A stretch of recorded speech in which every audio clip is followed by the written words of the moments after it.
नमस्कार।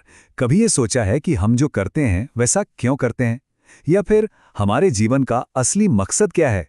आज हम एक बहुत ही पुराने भारतीय दर्शन की गहराइयों में उतरेंगे, जो इन सवालों का जवाब देने का एक बड़ा ही मजबूत ढांचा देता है। तो चलिए इस रोमांचक सफर पर निकलते हैं। ये एक ऐसा सवाल है ना, जिससे हम सब कभी ना कभी जूझते हैं। और देखिए, प्राचीन भारतीय दर्शन कहता है कि इसका जवाब कहीं बाहर की दुनिया में नहीं है, बल्कि हमारे अंदर ही छिपा हुआ है। हमारे होने की, हमारे वजूद की बुनियादी बनावट में ही इसका जवाब है। तो आज का हमारा ये सफर 5 हिस्सों में बटा होगा। हम शुरुआत करेंगे प्रकृति के 3 सबसे जरूरी गुणों को समझने से। फिर हम कर्म, ज्ञान और भक्ति के 3 अलग-अलग रास्तों को जानेंगे, और आखिर में हम उस मंजिल को देखेंगे जहां ये सारे रास्ते हमें लेकर जाते हैं। तो सबसे पहले चलिए समझते हैं इन 3 गुणों को। इन्हें आप प्रकृति की 3 मौलिक शक्तियां या ताकतें कह सकते हैं, जिनसे इस ब्रह्मांड की हर एक चीज बनी है, सितारों से लेकर हमारे अपने ख्यालों तक। जरा सोचिए, जैसे सिर्फ 3 मेन कलर्स होते हैं, है ना? लाल, नीला, पीला, और इनसे आप दुनिया का हर रंग बना सकते हैं। बिल्कुल वैसे ही ये 3 गुण, सत्व, रजस और तमस, आपस में मिलकर हमारे अंदर और हमारे आसपास की दुनिया में जो भी विविधता है, जो भी कॉम्प्लेक्सिटी है, वो सब पैदा करते हैं। यहाँ आप साफ साफ देख सकते हैं कि ये गुण हमारी जिंदगी के हर हिस्से पर कैसे असर डालते हैं। देखिए, सात्विक खाना ताज़ा और सादा होता है, तो वहीं तामसिक खाना बासी और भारी। सात्विक बोली सच्ची और मीठी होती है, तो राजसिक बोली में घमंड झलक सकता है। असल में हम सब में इन तीनों गुणों का एक यूनिक मिक्स होता है, और वही हमारे बर्ताव और फैसलों को तय करता है। तो सवाल ये उठता है कि अगर ये गुण ही हमें चला रहे हैं, तो क्या हम बस इनके हाथ की कठपुतली हैं? हम इन्हें मैनेज कैसे कर सकते हैं? नहीं, यहीं पर एंट्री होती है कर्मयोग की। ये रास्ता उन लोगों के लिए है जो एक्शन की, कर्म की दुनिया में रहते हैं। यह हमें सिखाता है कि हम अपने रोजमर्रा के कामों को ही अपनी आध्यात्मिक तरक्की का जरिया कैसे बना सकते हैं। कर्मयोग का मतलब सिर्फ काम करते रहना नहीं है। नहीं, ये है सही एटीट्यूड के साथ काम करना।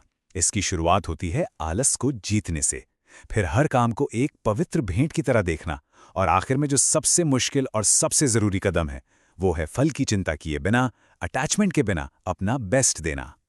एक बहुत ही खूबसूरत कहानी है संत एकनाथ की। उन्होंने एक नाई को देखा जिसके पास एक ग्राहक पैसे लेकर इंतजार कर रहा था, लेकिन नाई ने पहले एक साधु की सेवा की और कहा, ये तो भगवान के लिए है। बस यही है निष्काम कर्म का असली सार, फल की परवाह किए बिना अपनी ड्यूटी करना।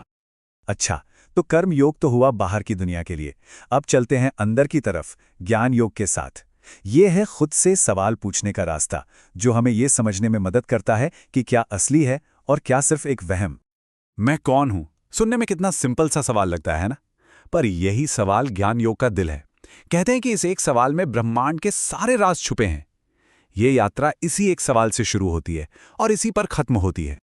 ये रास्ता हमें एहसास कराता है कि हम ये शरीर नहीं है जो बदलता रहता है और एक दिन खत्म हो जाएगा।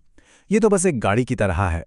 हम तो वो शाश्वत चेतना हैं जो इस शरीर के अंदर रहती है। असली खोज इसी सच्चे स्व को फिर से पहचानने की है। एक मशहूर किस्सा है, जब एक पश्चिमी स्कॉलर पॉल ब्रंटन सवालों की एक लंबी चौड़ी लिस्ट लेकर रमण महर्षि के पास पहुंचे। महर्षि ने बस इतना कहा, पहले ये पता लगाओ कि ये सवाल पूछने वाला मैं कौन है।